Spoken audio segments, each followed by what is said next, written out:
तो कैसे हैं आप? मैं हूं आपका राजपूत सर और पढ़ाई वाला चैनल में आपका हार्दिक स्वागत है। हम करने वाले हैं क्लास 10th का चैप्टर 2 का एक्सरसाइज 2.2 का क्वेश्चन नंबर पहले का सेकंड वाला। हमारा क्वेश्चन है 4s² - 4s + 1। यदि आपको भी मैथ्स में 100 में से 100 नंबर लाना है तो बिल्कुल कहीं जाने की जरूरत नहीं है। ये सवाल एक ही बार में आपको समझ में आ जाएगा। हमें क्या करना रहता है, हमें देखना रहता है हमारा सवाल क्या दिया हुआ है। हमारा सवाल दिया हुआ है 4s² - 4s + 1। सबसे पहले आप इसका है ना, हमारा जो क्वाड्रेटिक पॉलिनोमियल, सबसे पहले आपको इसका जो द्विघात समीकरण रहता है ना, इसका आपको मल्टीप्लाई करना है। किसमें? इसमें 4 का 1 में मल्टीप्लाई किया, गुणा किया, कितना आएगा? 4 ही आएगा। अब आपको क्या करना रहता है, आपको ऐसी संख्या ढूंढना है जिसका आप जोड़ें या घटाएं तो कितना आना चाहिए? 4s आना चाहिए, और गुणा करें तो 4 आना चाहिए। ऐसी कौन सी संख्या हो सकती है, जल्दी बताइए। हम 4 का गुणनखंड भी ले सकते हैं। 2 का किया, 2 बार आएगा, तो 1 हम 2, मतलब हमें संख्या कौन सी मिल गई? 2 और 2 मिल गई। यदि हम 2s में 2s को जोड़ दें, क्या कर दें? 2s में 2s को जोड़ दें तो कितना हो जाएगा? ये 4s हो जाएगा। हो जाएगा, बिल्कुल हो जाएगा। और 2 का 2 में गुणा कर दें तो भी 4 आएगा। 2 दूनी 4 आएगा कि नहीं आएगा? बिल्कुल आएगा। अब यहां पर क्या हो रहा है, ये 2 2 के जोड़े बन रहे हैं। बना लिया हमने, बहुत बढ़िया। अब हमें क्या करना है, यहां से देखना है ऐसी कौन सी संख्या है जो इसमें भी है और इसमें भी है। सबसे पहले हमें दिख रहा है s। हमें क्या दिख रहा है? s। हमने s को कॉमन ले लिया। और क्या 4 को हम 2 गुणा 2 लिख सकते हैं? क्यों? क्योंकि यहां से हमें 2 दिख रहा है। यदि इसमें भी हमें 2 मिल जाए तो 2 कॉमन आ जाएगा। इस 4 को यदि हम 2 गुणा 2 लिखेंगे तो 2 इसमें से कॉमन आ जाएगा, इसमें से भी आ जाएगा, तो 2 कॉमन आ जाएगा। तो यहाँ पे क्या बचेगा? 2 बचेगा, बिल्कुल बचेगा। और s एक हम कॉमन ले गए तो s बचेगा। यहाँ पे -1, यहां से क्या कॉमन ले लिया हमने? 2 यहां से ले लिया था, 2 यहां से ले लिया था, 2s कॉमन ले लिया था, 2s यहां पर बचा।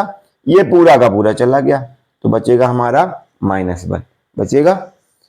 अब यहां से देखना है हमें ऐसी कौन सी संख्या है जो इसमें भी है और इसमें भी है क्या कोई ऐसी संख्या जो इसमें भी हो और इसमें भी हो? नहीं है ना, कोई सी संख्या नहीं है। तो चलिए फिर हम क्या करेंगे, माइनस का 1 कॉमन ले लेंगे। माइनस का 1 क्यों कॉमन ले लेंगे? क्योंकि जो इस वाले ब्रैकेट में बचा है वो हमें यहां भी बचाना है। हमने माइनस का चिन्ह कॉमन ले लिया जिससे कि प्लस के 2s बचे, और यहां प्लस का था, माइनस का चिन्ह कॉमन लेने से यहां पर माइनस बचा। क्या रहता है, हमारे दोनों ब्रैकेट में सेम डिजिट बचती है, सेम संख्या बचती है, सेम नंबर्स बचते हैं। और ये नहीं बचते तो हमें समझ जाना चाहिए कि हमसे कहीं ना कहीं कोई गलती हो गई है, इसलिए हमने इसको बचा लिया। अब 2s - 1 इसमें से भी कॉमन है और इसमें से भी कॉमन है, तो 2s - 1 क्या आ जाएगा? कॉमन आ जाएगा। जब ये वाला और ये वाला दोनों ही कॉमन आ गए तो अब हमारे पास क्या बचा? हमारे पास यहां पर बचा 2s - 1, ये बचा। बहुत बढ़िया। हमें इनके शून्यांक निकालना था, जीरोस निकालने थे, तो हम इसको काय के बराबर मान लेते हैं? 0 के। एक बार ये वाला रख देते हैं, 2s - 1 बराबर कितना? 0।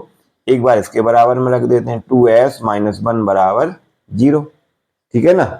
अब हम क्या करेंगे, 2s को जैसे का तैसा लिखा रहने देंगे। ये 1 इस तरफ माइनस का था, बराबर किस तरफ आएगा? प्लस का हो जाएगा। s के साथ 2 काय में मल्टीप्लाई में, इनटू में, बराबर की उस तरफ जाएगा, डिवाइड में हो जाएगा। s के बराबर ये आ गया, इसको हम मान लेंगे अल्फा के बराबर। ठीक है ना। अब क्या है, इधर लिखा हुआ है 2s - 1 लिखा है, इस तरफ आएगा प्लस का हो जाएगा। s का s 2 इस तरफ डिवाइड में था, सॉरी मल्टीप्लाई में था, उस तरफ जाएगा तो डिवाइड में हो जाएगा। इसको हम काय के बराबर मान लेते हैं? बीटा के बराबर मान लेते हैं। हमें अल्फा और बीटा मिल गए। ठीक है ना। अब हमें इनका निकालना है, ये शून्यांक है जिनका मान यदि हम समीकरण में रखेंगे तो ये 0 हो जाएगा, है ना। अब हमें इनके क्या निकालना है? योगफल और गुणनफल। तो उसके लिए क्या करते हैं हम, सबसे पहले जो हमारा बेसिक फार्मूला रहता है वो लिखते हैं। क्या रहता है? ax² + bx + c बराबर 0, है ना। और क्या लिखेंगे? शून्यांकों का का योगफल, वो क्या होता है, अल्फा प्लस बीटा बराबर माइनस बी अपॉन ए। ठीक है, अल्फा हमें कितना मिला, अल्फा हमें मिला 1/2 और बीटा हमें कितना मिला, वो भी 1/2। अब इसमें देखिए, इसमें बी कौन सी जगह पर रहता है बीच में, इसमें बी कितना दिया हुआ था हमें, 4 दिया हुआ था माइनस का, तो इसमें हम बी की जगह पर क्या मान लेंगे, बी की जगह पर मान लेंगे -4। ए इधर रहता है तो ए की जगह पर क्या दिया हुआ था, ए की जगह पर दिया हुआ था 4, दिया हुआ था, बिल्कुल दिया हुआ था। और सी के प्लेस रहती है तो सी बराबर क्या मान लेंगे, 1 मान लेंगे। अब यहां पर माइनस का माइनस लगा हुआ है, बी की जगह पर क्या दिया हुआ है, बी की जगह पर -4, ये देखिए हमने अभी माना था, तो बी की जगह पर -4 रख देंगे। समझ में आ रहा है, कोई दिक्कत, ठीक।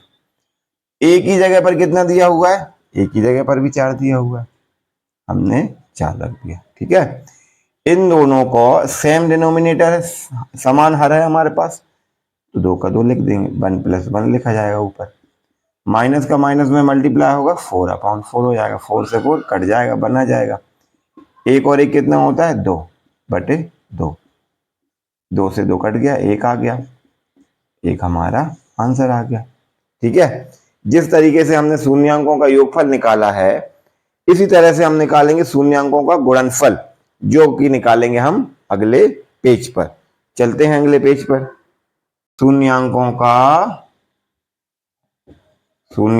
का गुणनफल क्या निकालने वाले हैं बच्चों हम, गुणनफल मतलब क्या, अल्फा इंटू बीटा बराबर C/A, ये फार्मूला होता है, आपको याद रखना पड़ेगा। अल्फा कितना है हमारे पास, 1/2, बीटा कितना है 1/2, सी का मान कितना है हमारे पास 1, यही रहती है सी की प्लेस 1 है, ए का मान कितना है हमारे पास 4 है, 1 का 1 में गुणा हुआ 1 आ गया, 2 का 2 में हुआ 4 आ गया, 1/4 है ना, दोनों तरफ हमारे बराबर आ गए। इस तरीके से हम इसको कर सकते हैं। ठीक है ना मेरे बच्चे।